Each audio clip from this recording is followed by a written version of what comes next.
my dear friends, I am Punisha from grade 7. Today I am here to deliver a speech on Karma Veeran Kamarajar tribute.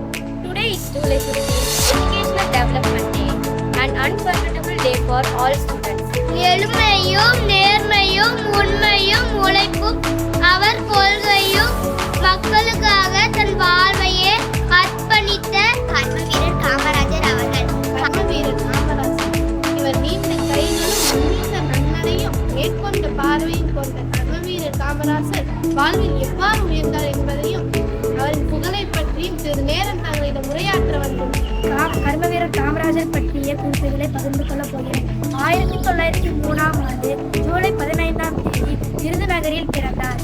இவர் குமாரசாமி நாடாருக்கும் சிவகாமி அம்மையருக்கும் மகனாக பிறந்தார். இவர் சிறிய வயதிலேயே தந்தை இருந்ததால் கல்வியை தொடர முடியாத நிலைக்கு தள்ளப்பட்டார். மாடு மேய்த்து கொண்டிருந்த சிறுமியிடம் பள்ளிக்கு செல்லவில்லையா என்று கேட்டதற்கு பையன் எதிர்கேள்வி மனதில் கொண்டு போட்டார் ஒரு சட்டம்.